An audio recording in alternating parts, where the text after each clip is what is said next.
comic books, movies, TV, and more. Nerds are everywhere.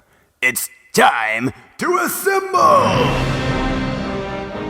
It's Nerds United. Hello and welcome to a brand new Nerds United on YouTube. I'm your host, Greg Mahochko. Joining me as always, he is the co-host of the year, Mike Luther. Hi, Mike. Hello, it's me, Mike Luther. How are you, sir?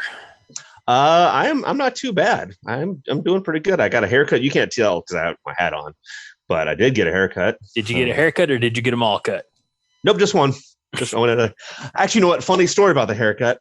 Because I know people want to hear about my haircut. I do. I go in there and I always say and it's because I go there so often they have it like kind of written in the notes and stuff. But it's like half guard on the side, finger length off top, like blended in, whatever. So she knows that. So she's doing the sides, buzzing the sides, and then she gets down to the sides and like the back of the neck, and she goes, "Do you want me to get the top too?" I look at her, I go, yeah. And she goes, okay, that's what I figured.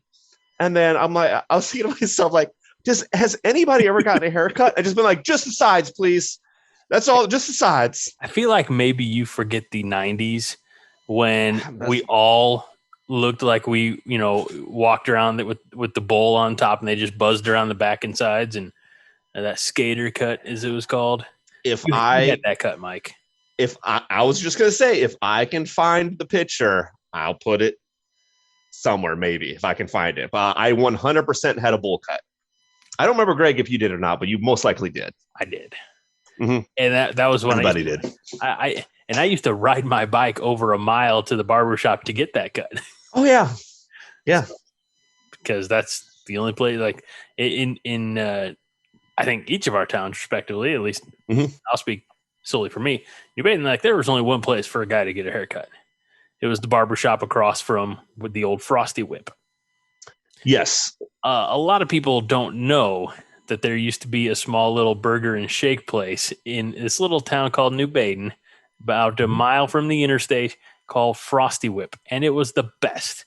And I'm so sad that the building is still there now, but it's going to be a laundromat. Frosty Whip, and they only hired women. Yeah.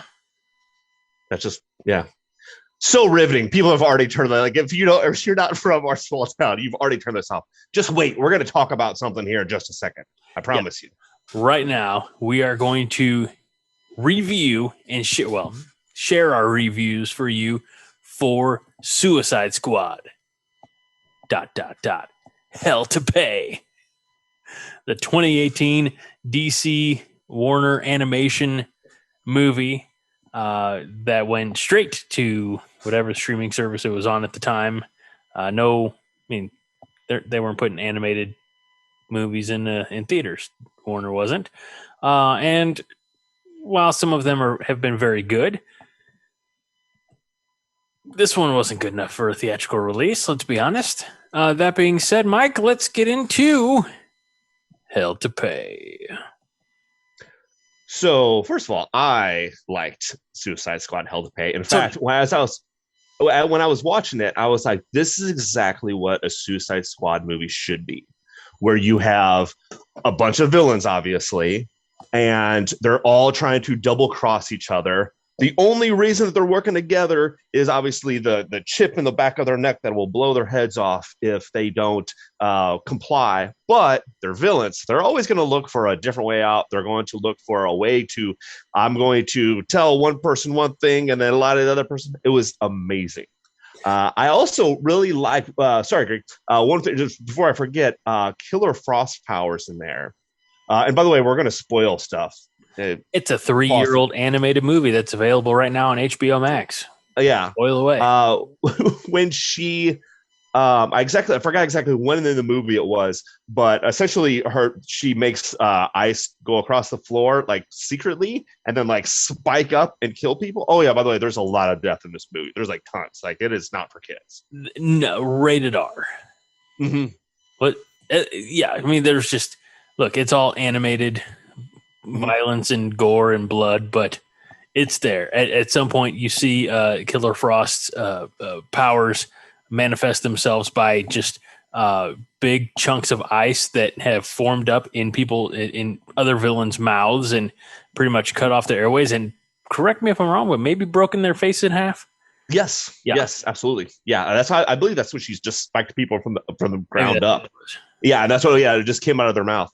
Can we talk about the biggest surprise that I had for this movie, Mike? Yes, go ahead. The voice casting, which I will be honest, I did not know 95% of the voices. Some were very recognizable. For example, the great Tara Strong. Yes. As Harley Quinn. Vanessa Williams, I believe that is Academy Award-winning Vanessa Williams, was in as Amanda Waller, which you may or may not have ever expected. Mm-hmm. But the one that caught me by the most surprise and filled me with the most joy was the voice actor who played Deadshot. I knew you were going to say that because I just looked it up before we started this because I was curious about it too. I recognized the voice right away. I did look it up just to verify. But the great Christian Slater. Yes. As Deadshot. It was tremendous. I didn't know. I mean, I didn't realize that Christian Slater's career had dipped to the point of doing straight to video DC animated voice work, but it was the best. It was so unexpected. It was completely out of left field because I knew nothing of this picture before I sat down to watch it a few nights ago. It was, you said to me, hey, Suicide Squad or The Suicide Squad is coming out. We should pick one of these Suicide Squad movies to review. Let's be timely, relevant here at Nerds United on YouTube. I could have picked the other Suicide Squad movie, and honestly, I was going to go that way, and I sat down to watch it, and then I laid down, and then I fell asleep, and then I woke up, and I was like, let's find something else. So then I said, Mike, let's do Hell to Pay. Yeah. The options were the David Ayer Suicide Squad, Assault on Arkham, which is a Suicide Squad movie, and then you found this one, which, it was a very good choice. Going back. I was going to say HBO Max. Find it super easy, barely an inconvenience. Just type in Suicide Squad; it'll be there. Yes. So. Going back to Deadshot, though, one scene I really like in this movie that it showed off not only Captain Boomerang's powers the best, but also Deadshot's powers the best. I know. Was this? You're talking about the jail scene? Yes. So you have Captain Boomerang just putting these paper boomerangs together and just flicking them, and they're going, I believe they're curving around and going into, I think it was Deadshot's cell. It was one cell to another. They were kind of sitting, back to back against the wall, and he was flinging them, from his cell to Deadshot's, and so that's automatically already better than the Suicide Squad movie, not the James Gunn edition. We haven't seen it yet because in that movie, I don't even know if he ever threw a boomerang, maybe once, but it shows how well he can do it. And then you have Deadshot take, I believe, a button off and just I think he made like a rubber band thing or something and shot it and banked it off a wall and hit Boomerang in the eye. I was like, there you go. Perfect. It was a great little exhibit of their abilities. Before we get too far into our thoughts on the movie, let's tell a little bit, best we can, relay the plot. And that is that, they just, a couple of them come back from a mission. I believe Deadshot might've been the sole survivor. There was a little bit of treachery and deceit afoot. Who would have ever thought, with a bunch of villains? Amanda Waller has to step in, do her thing, which is explode heads. And Deadshot gets back. I think he gets, 5-minute nap, and then they have another mission for him and a new team that includes Harley Quinn, as we mentioned, Captain Boomerang. There was, it's not Viper, but the Lockjaw or not? Copperhead. Copperhead. And then there was Bronze Tiger and Killer Frost. So a team of 6.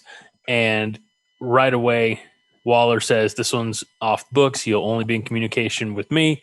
They're going after a mysterious card. I was thrilled throughout the course of this movie. We got, again, talk about an actor I never thought we'd see, lending voice in Christian Slater. I never thought we would see Dr. Fate in a Suicide Squad movie. But they're after this magical black card that I guess was handed down. It was in Dr. Fate's possession, but it's a mystical card that it says get out of hell free. If the possessor of the card, look, in this movie they're all bad people, Right, yeah. Dr. Fate, even you find out that the person portraying Dr. Fate is kind of a douche, but nobody's really worthy to hold the card. But the person who, if in possession of this card, gets killed, they go straight, and it's not like come back to Earth. It's not a Lazarus situation. They go straight from hell to heaven. So again, kind of interesting concept, and because it's a mystical artifact, it was that's why it was in Dr. Fate's possession. Vandal Savage is another character you don't think about when you think of Suicide Squad. There's a really nice movie, DC animated picture that I think we've talked about in the past, Justice League Doom. This would have been before the Flashpoint Paradox and movie or animated movies that all came out, but it's where you find out that truly Batman has a contingency. This might have been the first time they put it in animated form, that Batman has a contingency for every member of the Justice League, but Vandal Savage is in that as well. You get a little bit more history on Vandal Savage in this picture. And he's like, thousands of years old, maybe even more. And he's like, look, I'm tired. And when I go, and, I know that hell awaits me. I'm just going to get my, free ride. So as we get to spoilers, you see that, he's got a scar, an incision in his chest where they have inserted the card. He's like, best part is if you try to take it, I'll die with the card still on my possession. Ha ha ha. Right. Enter Eobard Thawne, Professor Zoom, who does his little vibration, steals the card. Vandal Savage does in fact die. And as we go on, I mean, again, you have this mission is so off the books that instead of being in some nice, Quinjet type of a transportation, they're in a Winnebago.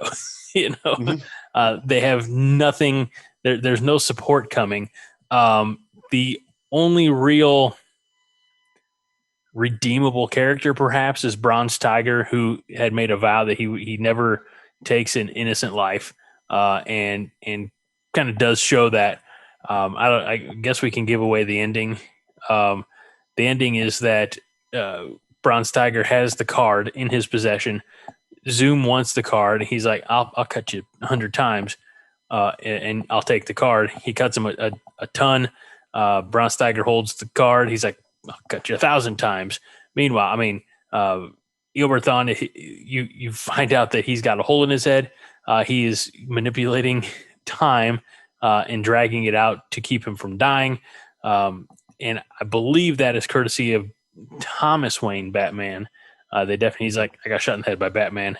You see the flashback, and it's Thomas Wayne from like the Flashpoint Paradox type of Thomas Wayne. I apologize. This is a long-winded plot explanation, but in the end, Bronze Tiger dies. Deadshot, not Bloodshot.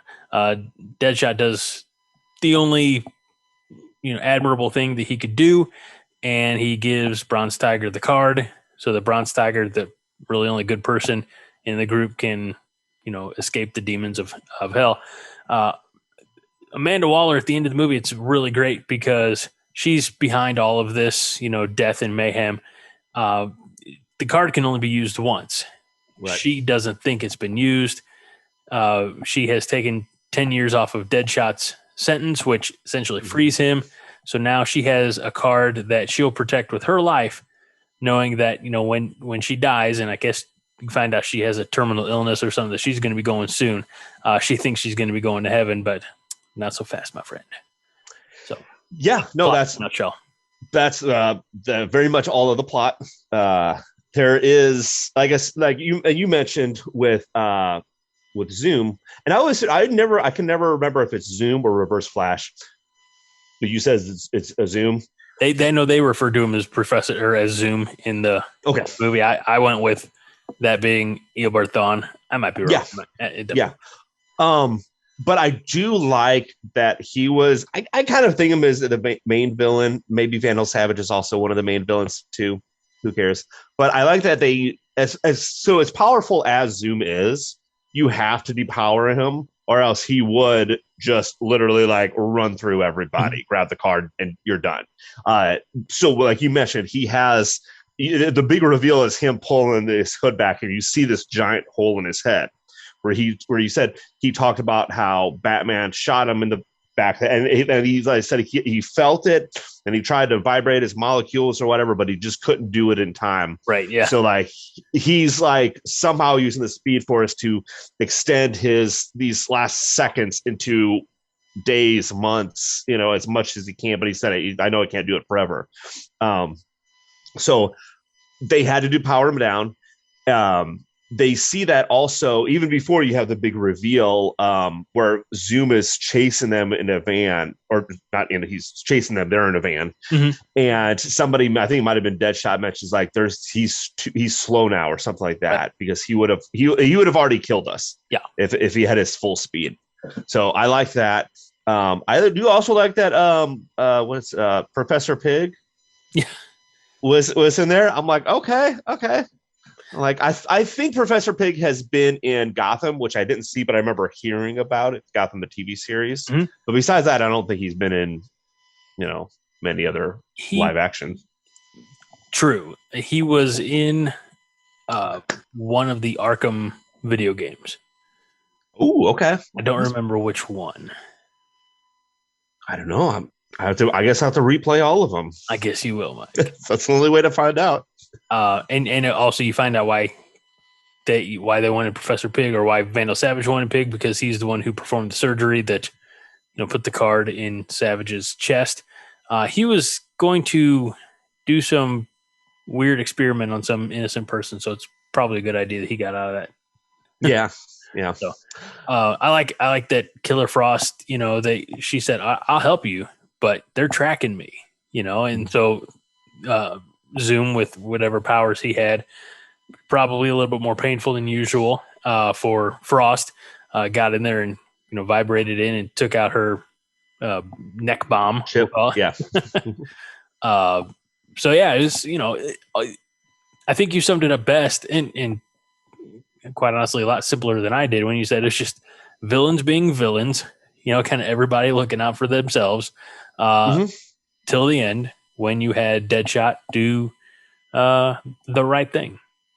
Yeah, but I hope that James Gunn's Suicide Squad is something similar to this. Not the same plot, not the same characters, but something where like you can't trust anybody at all. Yeah. Compare that to the last Suicide Squad movie, where they all just became friends for whatever reason. They knew each other for 30 minutes, and then they're I'm going to take my my life for you. It's like, no, you're a bad guy. Like you.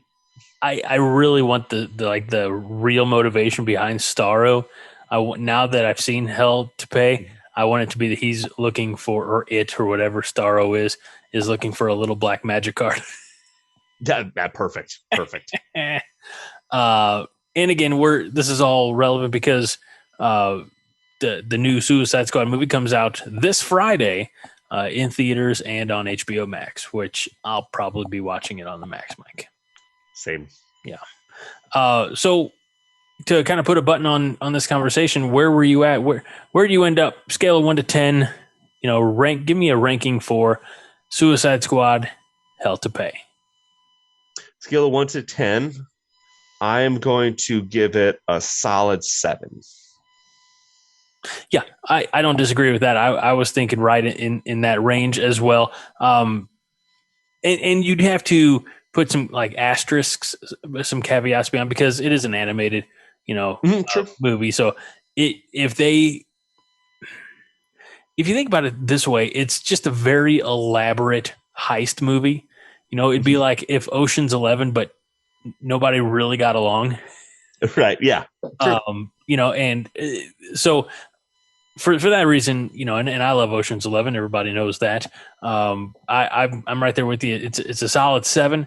Everything about it was really enjoyable. I can't think of anything particularly gotta be like that. I'd say this is where it needs improvement, but it was what it was. It was a Suicide Squad side movie, and it was something to whet our appetite a little bit for the Suicide Squad movie, James Gunn's feature coming out this weekend, as we mentioned, in theaters and on HBO Max. So, Mike, thank you very much for this excellent topic. You keep churning out those topics, and I'll keep editing these videos every 3 or so weeks.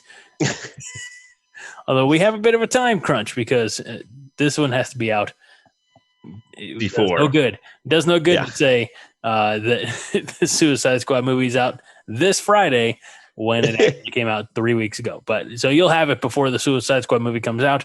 That is it for this episode of Nerds United on YouTube. For the co-host of the year, Mike Luther, I'm Greg Mahochko. We remind you this week and every week to be kind and rewind.